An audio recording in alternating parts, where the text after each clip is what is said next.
Every team, every topic, everywhere. This is Believe.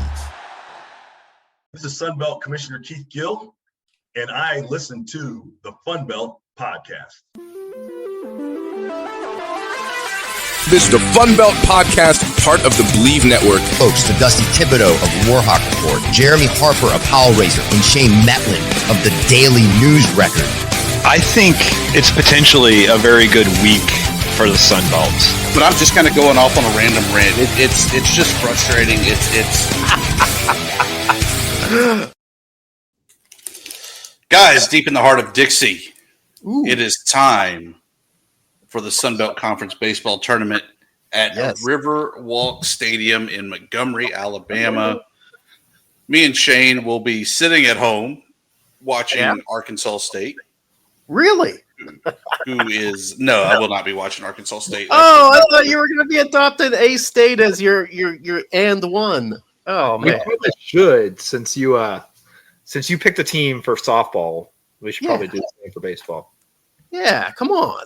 I will be a Red Wolf this week. Okay. I'm willing to do that. Look, I'm the kid that when I would come over and we broke out the Nintendo to play Tecmo Bowl, I want Bo Jackson. I'm taking Coastal until it's not Coastal, and then it's still going to be Coastal. You have no romance in your heart, Tibbs. No heart for the underdog. Oh, my goodness. Actually, you know what? Arkansas State coming in hot. They take 2 or 3 from the Cajuns, which they in Lafayette, which they hadn't done in, I don't know, forever.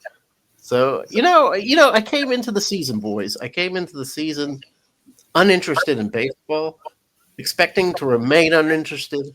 Now I'm definitely going to be watching the tournament. I've caught a few games themselves. I'm all in, and I want you guys to be all in too. First 4, single elimination game, App State, Texas State on Tuesday. Yep. That's at 3:00 on the Plus. Then Georgia Southern and the Red Wolves, 6:30. Loser goes home. Winner advances into the double elimination portion of the tournament. The game I already have circled, though, is on Wednesday night. Okay. It's a 4-5 matchup. The Raging Cajuns against Marshall. I think the Raging Cajuns might have found themselves late. I know that they did lose the series late in the season to Arkansas State. But I feel like they were playing better baseball and more traditional Cajun baseball that we're used to seeing. But Marshall's a surprise team that has come really out of nowhere and just hammering people left and right, able to get some sweeps, able to get series wins. They definitely earned that four seed in the postseason. Yeah, I'll be surprised. I'm interested to hear Shane's take on this. But in my opinion, it's always like the surprise teams. Once the nitty-gritty hits, once the shit hits the shingle, it's the teams that have been there, the teams with experience, the programs that understand the stakes, the guys that really have been there and done that are the ones that do well when it comes tournament time. And I think in that game, it's going to be the Cajuns.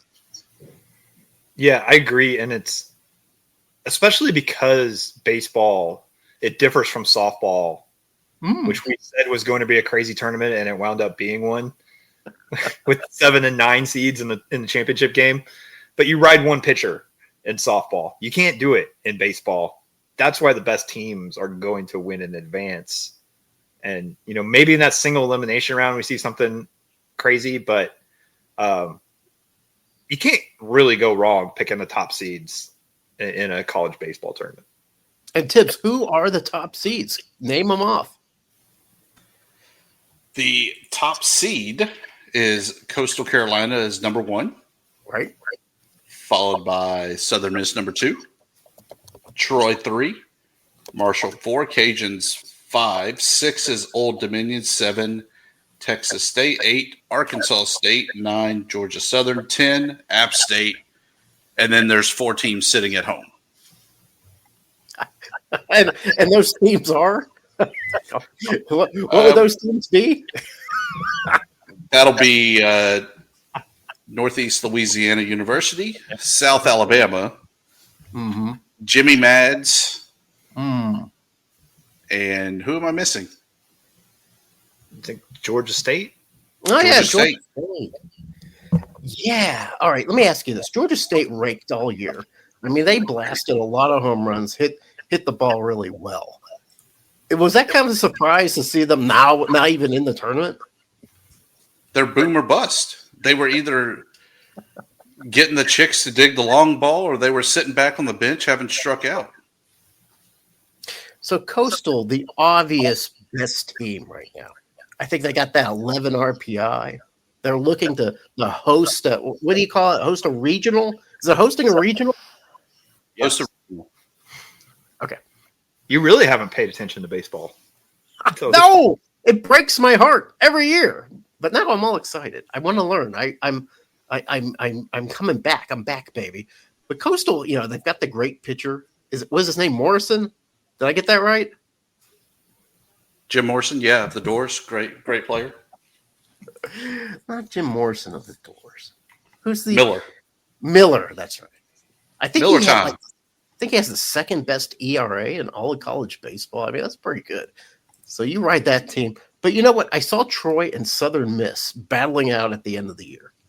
I think Southern Miss ended up getting the upper hand on Troy. Am I right about that? Is Southern Miss a better baseball team? Right now, I think they are. Okay. Because there was a time I think they were thought to be the best in the Sun Belt. So how does it shake out, Tibbs? How's this tournament going to shake out? I know you like Coastal Carolina. Who else is going to be the ones that end up making some noise? I mean, as many times as we talked about, like even in women's basketball this past year, where, hey, is it just going to be Arkansas State, James Madison, and, then everyone else? It really feels like it's Coastal Carolina and Southern Miss and then everybody else. Yeah. But there's just something about that Troy team kind of playing the home game right there in Troy, or excuse me, in Montgomery. It's only like a 30, 45-minute drive away, so it's really a home contest for them.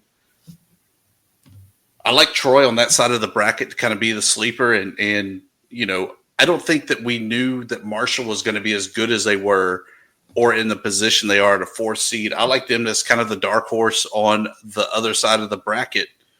Maybe it's the Herd living up to the Huff Shuffle and getting their way to the Sunday 1:00 championship game. I'm telling you, I think you said that Coastal Carolina was your team, but I'm thinking Marshall's your team. You like Marshall. Negative.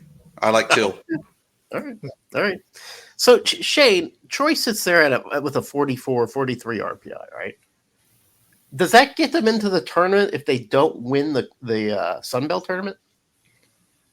I think it's wait and see. Probably going to matter what happens elsewhere, other conference tournaments. And also, if Troy goes in and, loses a couple games and they're done, then yeah, they're probably out. Whether or not they win the entire tournament, I don't know if they have to do that, but they could pick up some resume type wins along the way. That would help them, I think. They're kind of right there on the cusp. And for the conference, it would be great. Get a couple teams that are there, on the verge of hosting regionals. Hope you get at least one, maybe two there. Get a third in. You're a multi-bid league. You're still looking like a really good baseball league. I'd say root for Troy if you want to see Sunbelt baseball do something this week. But I don't know if they have to win the whole thing, but they need to boost their resume a little bit. Kevin Schnall, Coastal Carolina head coach, wins Coach of the Year. Tibbs, is that their Coach of the Year? Is it Kevin Schnall? Yeah, and it's his first year. Now, don't get me wrong; he definitely got the keys to the Cadillac, and didn't have to earn the way, so to say. But what he's done to keep the momentum going shows that there's a lot of talent there. There's a lot of pieces in place to keep the talent there, and then he's able to really conduct the orchestra and keep them all rolling along and getting the big wins that they've had during the season, and really rolling to 15 straight to close out the regular season in Sunbelt action. So no way, you didn't think anybody got screwed. ULM did. They should have been in. ULM does get an all-conference nod, though, right? Second team. Isaiah Walker. He is there on the second team, the first Warhawk to jump into that position since 2022. But the Warhawks are also, at least as far as I know of, the first team in the Sun Belt to be on the hunt for a new head coach, with Mike Federico stepping down to close out the season. Yeah, a lot of rumors floating around who that might be replacing him, including good old Mike Silva from Arkansas State. Arkansas State with nobody in the first or second team, but a lot of Appalachian State guys for where they placed. A lot of players on the first and second team. Because they were blasting home runs for a while this season, and I think when you're hitting that many out of the park, you're going to have some guys with some really good numbers. Are those boom numbers, you think? Because there's no oxygen there's no friction in the atmosphere in Boone, so hitting a home run's not so hard. Yeah, I really don't. We talked about that earlier this year. If the Boone altitude helped that, but they were hitting them on the road too. So are any of you going to Montgomery? Tibbs? Not happening. I am staying at the homeland, holding it down, trying to get Warhawk Report back on its feet after the corporate rug was yanked out from under us. So working hard on that to ensure that Warhawks have their voice online. Great message board, great content, and of course, Believe in the Warhawks, the spinoff from Funbelt Podcast. Hey, if you need to take that company, your little private company public, Shane and I will buy some shares, won't we, Shane? Yeah, maybe share singular. I don't have 1 or 2 shares. Yeah, we could do a ton of spending. Shane, are you going to be watching the Sun Belt tournament from the couch, or because your rooting interest isn't really there anymore, are you going to just sort of wait for the highlights? I'll check out some, and like I said, I got to adopt the teams, and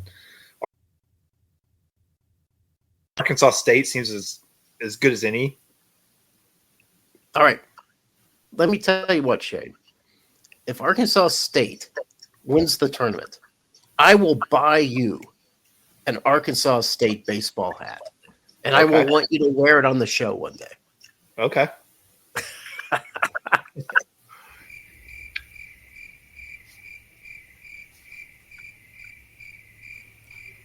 Is that your crickets, or is that your cue to insert commercials there, Jeremy?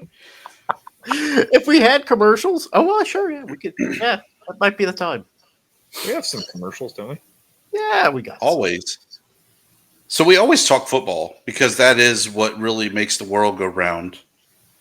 And most recently, Athlon Sports dropped their top coaches, rated the coaches of the Sun Belt Conference.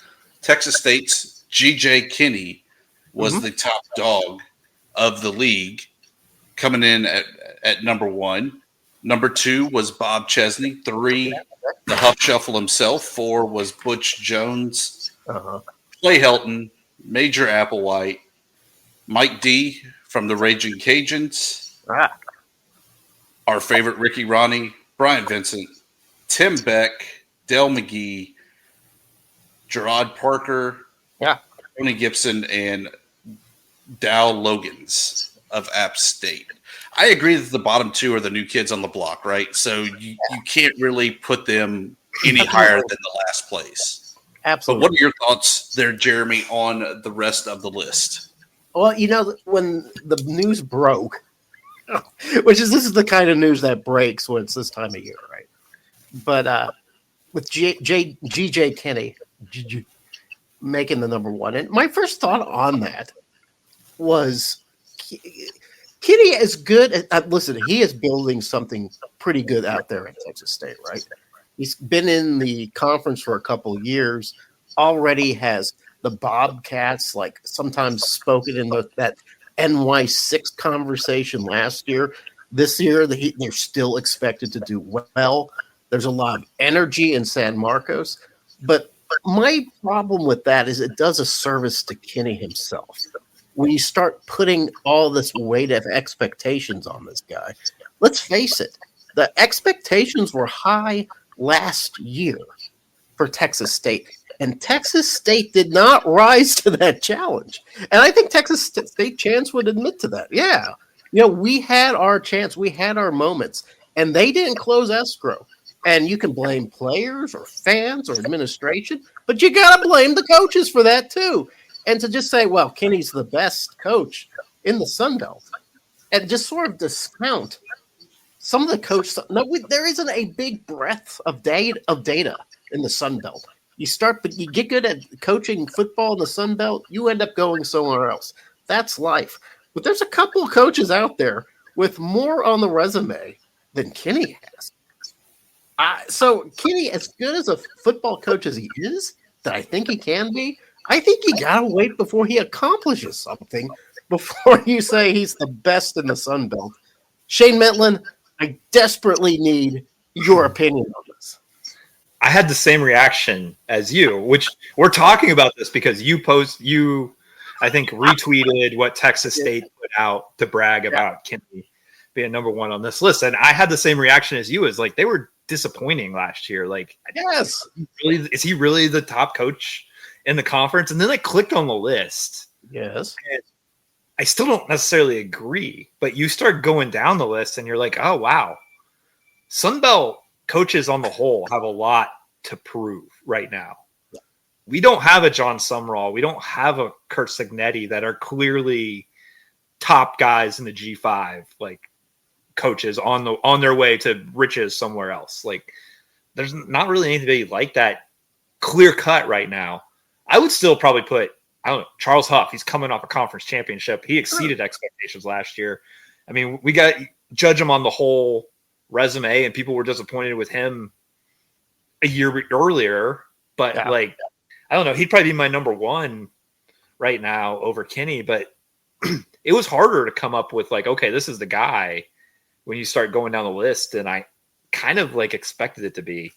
They had Bob Chesney number 2. I think Bob Chesney's going to have a really, really good coaching career. He's been very successful other places, but he had an okay first year at JMU. I don't know if that puts you at the top of the conference. Like, it's somebody's got to really, I think, break through this year to be like that guy in the Sun Belt, to be like here's the star coach. Yeah. Here's the thing. I had that same reaction. Yeah. First of all, when somebody comes up with a list like that, you want to be combative, right? You want to say, oh, you didn't possibly get that right. I was looking at their criteria. It was team performance, coaching experience, and potential for future success, which the last being a lot of conjecture. You don't know what the potential for future success can be, right? Especially in the Sun Belt. But, team performance, I do think, has to count for something, and coaching experience has to count for something. Somebody said to me, well, Coach Kenny, he sort of started from nothing, right? The program was in shambles. Well, the same can be said for Butch Jones at Arkansas State, Clay Helton at Georgia Southern. Heck, you could say that about Georgia State and Del McGee, and Del McGee actually had some pretty good success. But none of those guys, to me, meet all that criteria that Athlon put together. So when somebody asks me, well, who deserves it to have that best coaching? I thought Huff was probably number 1. And I thought maybe Coach Mike Dez was number 2. He came into a situation where the team was down. A lot of players had left and gone. He had to rebuild that program, and this ends up winning a divisional title. And Athlon has him what? Where does Athlon have him, Tibbs? Lucky 7. Yeah. Yeah. Wow. Yeah, that was surprising to me too, that he was that far down. Like, I think maybe there was legitimate disappointment in his first year or two, but coming off, like, he's taken the time and rebuilt Louisiana, had him at conference championship game last year, proven he can do the job. Like, not everybody in the conference has. I mean, they had him behind Major Applewhite, and like, not, this isn't a knock on Major Applewhite, but what did he do in year 1 to like put him ahead of like some of these guys? Like, maybe they're really weighing potential high on that one. I don't know, but like I don't know if you look at, well, he has experience, not necessarily in the Sun Belt. He has coached in other places, but then so is Clay Helton. If that is held in such high regard, maybe Clay Helton gets up higher. I don't know, but I think our final thoughts on our resting point on that is right, Shane, is that there really isn't a great coach right now in the Sun Belt. I mean, there's a lot of guys with a lot to prove. There's a lot of programs with a lot of potential. There's a lot of new guys. Like, we look at Brian Vincent, for instance. There's a guy that had a program that had nothing, no money, no talent, no history for winning, nothing. And they ended up putting out a very exciting season. How do you not make Brian Vincent maybe not the best coach, but how do you not elevate that guy? So I don't know if there is a best coach, and maybe if you sift it all through, Shane, you put it through the colander, maybe Kenny is the guy that comes out on top. I don't know. Maybe we're all wrong about this. I think I still go with Huff. Okay, I think I like Huff. What else do we have, guys? That might be it. I mean, I'm looking forward to the baseball tournament. I wouldn't have said that 3 months ago. I'm hot and heavy. So I'm glad you guys are all on board for Arkansas State. Thanks, Tibbs. I do appreciate having your allegiance. That really means a lot to me. Ain't no thing. In the meantime, plugs, promos, parting shots. Shane, please tell us about the Daily News Record. So have you guys paid attention? I know, sometimes we ignore the power conferences a little bit. Yeah, we try. Although, from what I hear, the Hellraiser is becoming an SEC guy, right? You were at Ole Miss recently. What's going on there? Like, I have a son who might be going to Ole Miss. I'll talk a little bit about that in a minute. All right. Yeah. Are you leaving us for an SEC podcast? I think. No, that's not going to happen. No. Okay. All right. But there was some SEC news I found a little bit interesting today. Okay. Talk about Tennessee leaving Nike for a gigantic Adidas contract, kind of become like the premier Adidas program. They're going to pump a ton of money into like that program that they can use for like NIL and buy players and stuff. I found it kind of interesting. Okay. Just if we were going to look at that at the Sun Belt level, like it's a different ball game. I don't know if you guys like pay that much attention to how like the apparel contracts and stuff work for most of the Sun Belt teams. Not really. I just know they exist. It's not so much like, hey, Nike's going to pay James Madison to wear their uniforms. It's more like Nike's going to give James Madison a really nice discount on uniforms, like to wear it and stuff. It's very similar. I'm guessing with Arkansas State, they're on Adidas, right? They're with Adidas, yes. Yeah. Old Dominion, they've got Under Armour. They have a very similar deal as JMU, like with Under Armour and Nike. I'm guessing it's pretty similar across the Sun Belt. Yeah, probably. I'm thinking somebody in the Sun Belt has got to make a deal with I'm going to say lesser. I don't mean lesser. Less under the radar. Less popular yeah. apparel company right now. Get them to pay you some NIL money to pump it out.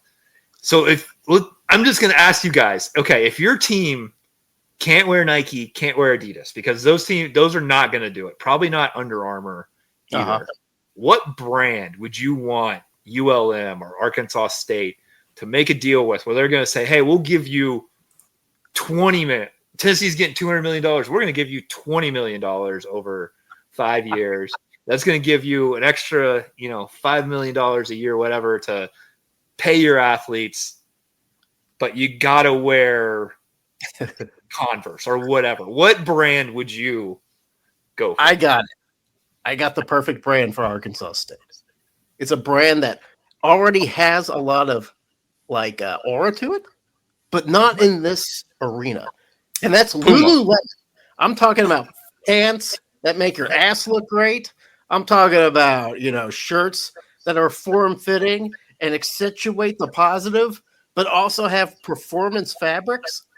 Lululemon, girding the loins of Arkansas State athletes.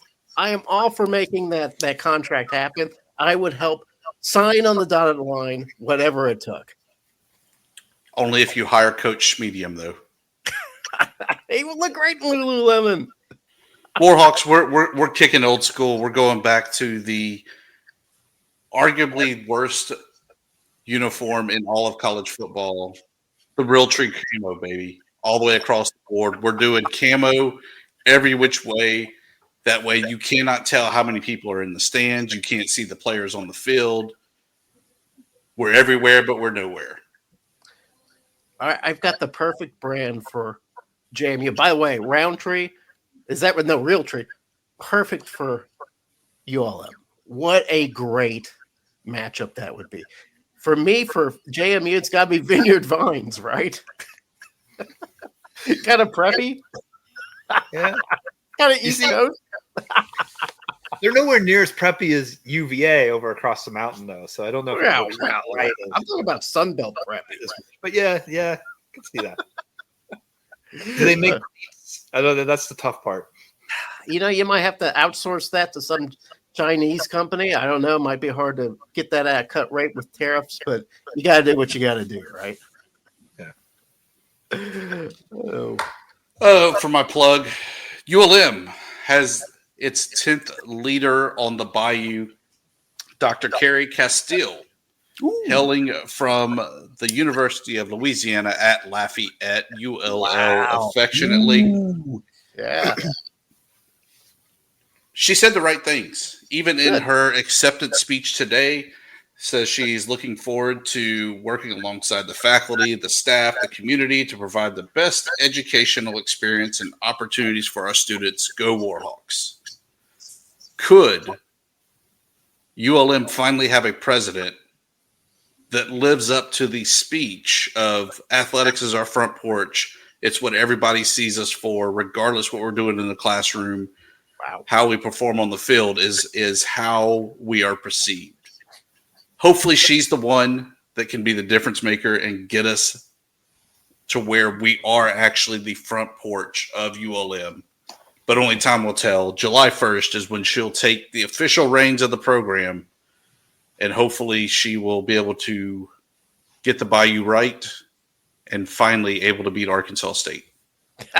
That's not going to happen. Tibbs, let me ask you this. What is the reaction from the Warhawk favored, the Warhawk faithful, when you bring in, for such a high capacity position, such a high profile position, you bring in a Cajun for that? What is the immediate reaction? Oh, it's even worse because she's got the double ding. She's got a LSU and ULL degree. And she's bringing that wealth of information and experience to the Warhawks, to Monroe. That's nice. Exactly. No, I think people just kind of look over it and they're like, yeah, she's at least one of us. She's from the boot. She gets the whole Louisiana culture. She gets what it takes to kind of deal with the uniqueness of Monroe. So I think all of that is not really an issue. But you also have to remember, Northeast Louisiana is very agricultural rich, agricultural heavy. Yep. She's a big ag person, even though ULM does not have a big ag presence. So she's a good fit for the community and really trying to get them rallied around the university. So again, like I said, I'm just excited to see what happens, and hopefully we're singing her joys here in the coming years. Yeah, let me tell you something. Any ULM fan that has a qualm because the new president had experience at Louisiana or LSU. Listen, once they get on your campus, once they put on your colors, once they adopt your agenda and make the school's mandate their mandate, they're one of you. At Arkansas State, we've had people come from, for instance, University of Arkansas, and there's always like this sort of grumble. Oh, we don't need those guys from Northwest Arkansas coming here to tell us how to shit. They're no longer from Arkansas, in my opinion. once they step onto that Jonesboro campus and say, hey, I'm a Red Wolf, hey, Arkansas State is my priority, those guys belong to us. So I say, anybody who has a problem with the new president being from rival schools, you go suck an egg. But here's the good part also, though, Jeremy. Okay. She also has a stint at Tennessee, so maybe we can get a share of that $200 million Adidas deal. Shane can work that out for you guys. That'll be good. What do you have, Jeremy, to close us out? You know what? I'm feeling a little maudlin. I've got two sons. One who has just graduated from high school. One who has just graduated from college. He's moving on from Rhodes, going to attend the University of Oregon to get his PhD in economics.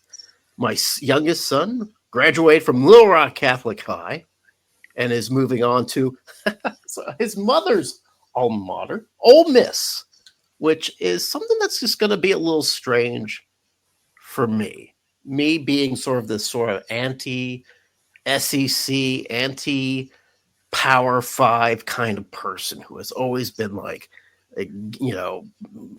sort of counter to that big school. Now I've got to sort of become part of that community.